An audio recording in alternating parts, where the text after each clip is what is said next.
Hey, what's up, everybody? Thank you for watching this. I'm actually going to send this out to a few different people.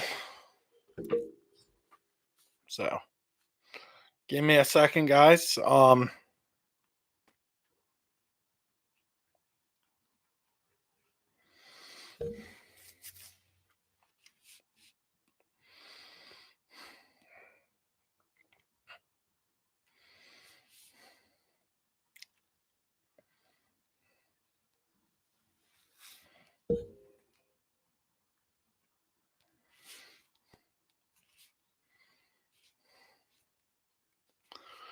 Okay, so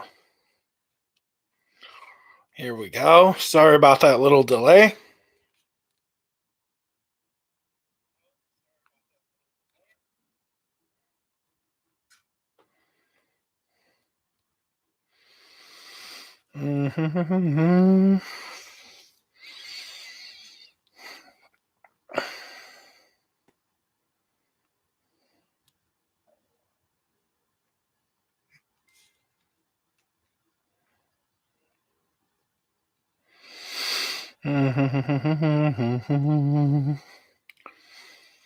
Sorry, guys. I'm just actually trying to send this out to a few different people, so bear with me.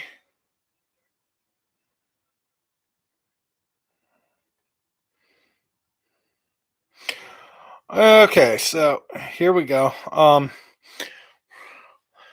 Hey, thanks for popping in, guys. But I'm actually gonna go to chat real quick.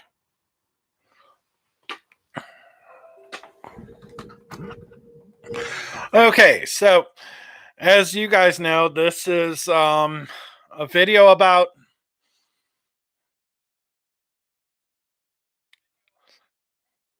don't fuck with cats hunting a serial killer,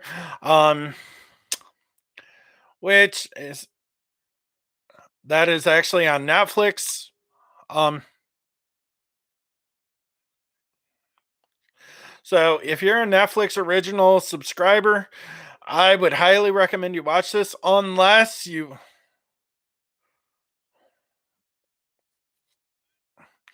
are easily affected by torturing of small animals.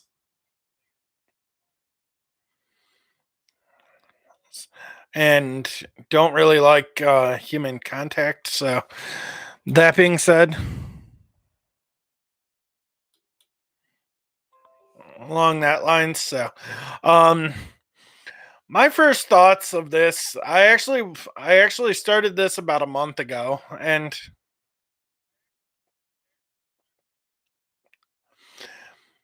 I thought, honestly, finding out that my cousin, whose character in this is a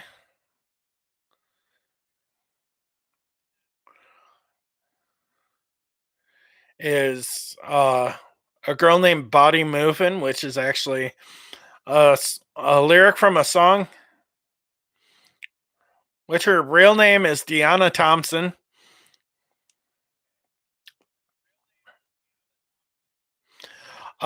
Really good friend of mine. Oh, really good friend of mine. And her uncle is actually, or her dad is actually my dad's cousin.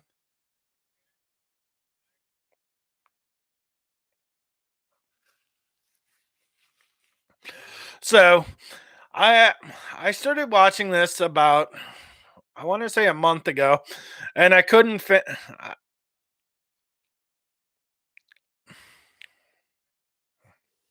Hold on, I'm actually gonna cancel this down. Um, so that being said, um, it starts out with her basically getting on Facebook, and she finds this post of a dude that is killing a couple of cats. And it tells a story about a guy named Luca Magnotta.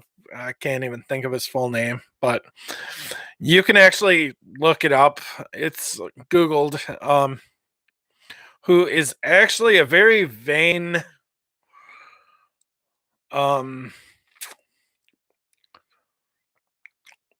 narcissistic person, but they find out that he has been killing small animals for a very, very long time. Hey, thank you, Tommy.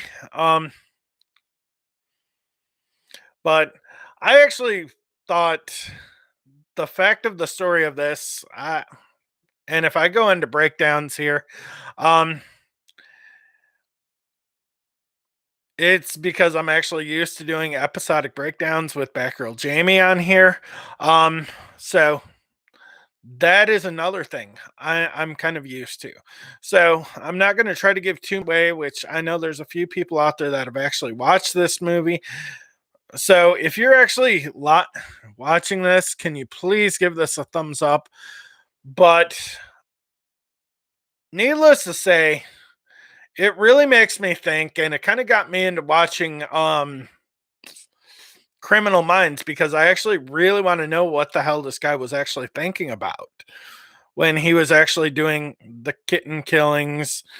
How he actually, God, I don't even remember how he did the first one, but I remember another one, he actually started drowning them.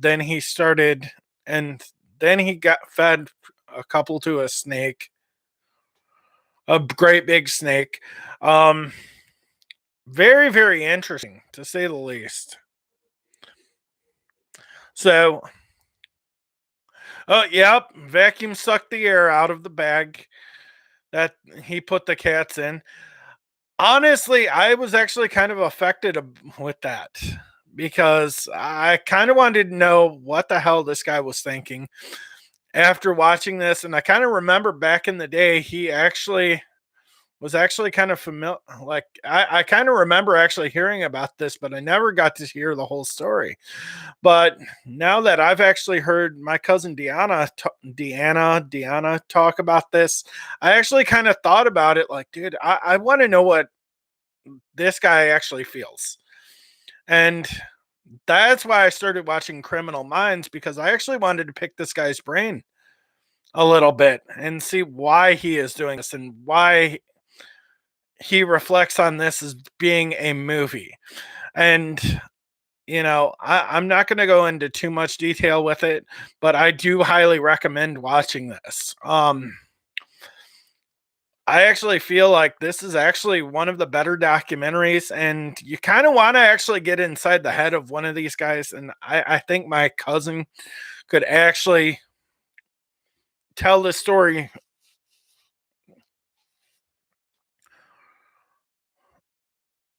in better detail. So if you actually do know her, or you live out in the Las Vegas area or on the West Coast, most likely I think she has done a few interviews, and I think she has talked about this guy for so very long. And the fact that it took them, I want to say he went to court um, for the murders, but it is a very, very plot twisty story, which I actually kind of thought things a little bit more about it. Like in episode 3, I kind of looked at it like, okay, who is this Manny Fernandez? I think it was his name. I don't remember specifics, but I know the guy's name was Manny. He was Spanish, or not Spanish, Latino, but come to find out, I'm not going to try to give too many spoilers, but the ending is actually a very, very big spoiler. Um, this guy was not real, and basically, it took them, the cops, to go back and watch Basic Instinct of all things, because the name of the character he created was actually a character out of Basic Instinct. So basically, his biggest fault there was actually getting caught with an alias that he was trying to make himself famous because it made him think about him beating or having somebody beat him up and telling him that he's got to do this and whatnot. But yeah, he's the one that created this in his own image. So basically, he was creating movies. He was creating movie scenarios through actual movie scenarios, which everybody knows that if you actually sit there and you watch movies, like, and I guess a lot of detectives probably do sit around and watch movies on their off time. That way they can actually put puzzles together a little bit and try to relate to something like this, but also try to get their persons. But needless to say, I actually kind of looked at this and I thought, dude, this guy was. And the fact that I actually want to go back to school and study criminal psychology because I actually want to know more about the people that do this kind of shit and why they do this. And I think this is one of those things that really, really highlighted why I want to think like this. Like, I'm not going to go out there and do the same things that these guys do because I know the difference between wrong and right, which I'm also looking at human behaviorism as a book that I actually have on the Amazon Kindle app that I have on my phone that I've actually been reading. And I actually want to put myself in the mindset of somebody like this. And I think this is one of the biggest things that you can relate to. And I think this is why serial killers actually get caught more now than they ever have because they have their own signature trademark. If you go back 20, 30, 40, 50, 60 years, even back to when the Manson trials were happening, this was a huge deal. Like, they didn't have the DNA facts, but I think people are a little bit smarter nowadays to actually do something like this.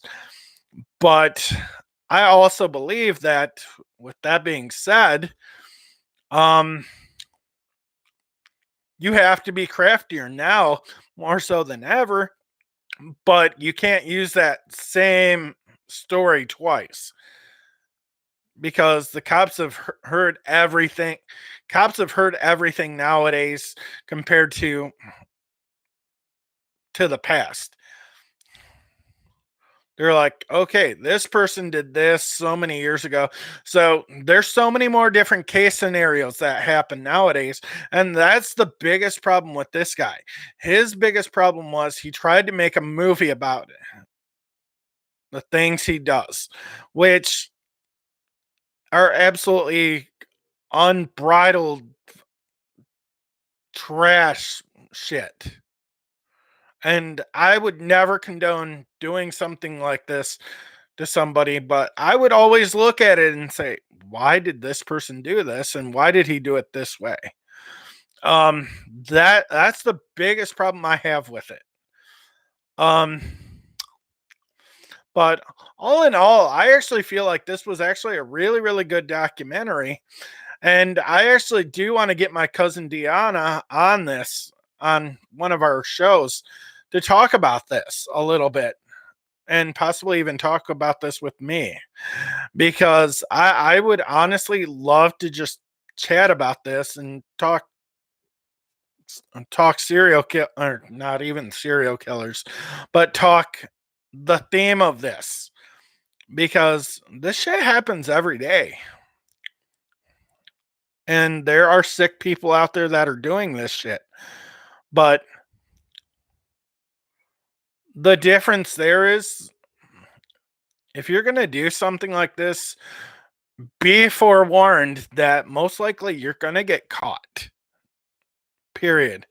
So, on a review scale, I actually gave this the actual documentary, I gave it a 5 out of 5 stars. Uh the story of it a little bit slow moving, but it kept my interest. I actually give it a 4 star on the actual story of it and how it kept on sneaking things in a little bit. But there were moments of slowdown, which, yeah, weren't really that bad, but uh plus you had the dialogue, which I think you needed a little bit of help with that, but I altogether I actually felt like everything was actually really, really well done. So on a scale of 1 out of 5, I actually give this a 4 out of. I actually I'm gonna give this a. Let's see, what's a 13 out of 15? That's like I'm gonna give it a 4.25 on that or a 4.33 or something like that, because I actually felt like this was actually a really, really good story.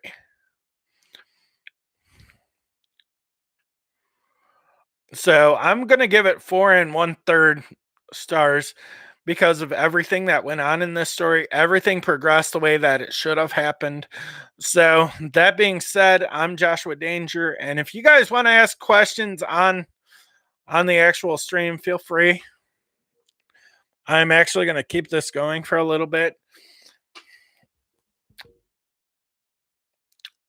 But to be totally honest, my highlights of this, I'm glad the guy got caught when he did. I also did research. I didn't IMDb this. I also kind of looked at the Wikipedia page and saw what this guy's big deal was.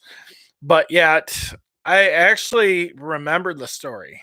But some of the bigger things that I actually like about this was you really couldn't tell when something bad was actually going to happen, and there was a lot of bad shit that was happening. Plus, Luca Magnotta was actually following my cousin around, and I honestly I don't know how I would handle that, knowing that.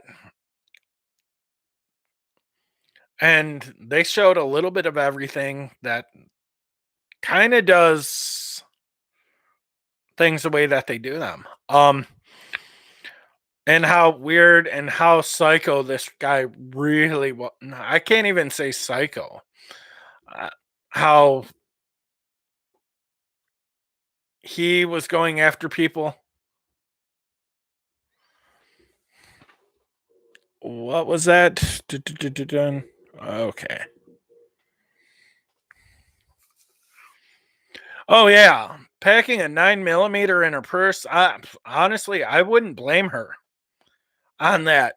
I really wouldn't, believe it or not, because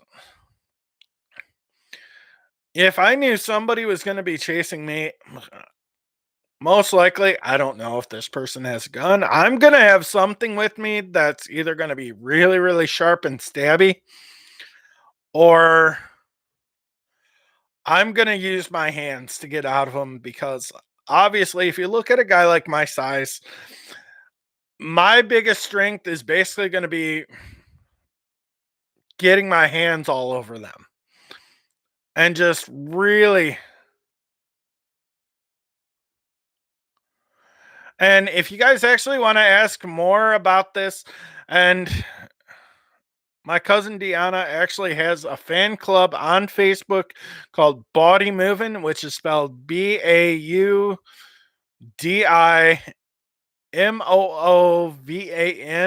fan club. She is on there, and you can ask her to join that group on Facebook. Definitely, I'm definitely actually going to go on there and join that fan club. Yeah, Manny absolutely was not real. Um, just a figment. Basically, he was the Tyler Durden to Luca Magnotta's character. So, I highly recommend you watch this documentary, 3-part documentary. I think the episodes are only about an hour long a piece. So, if you guys want to, feel free, hit me up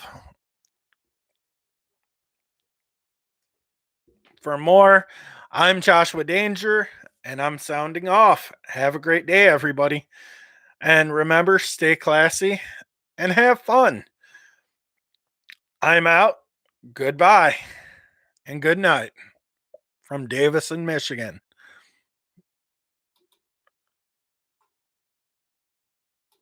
There we go.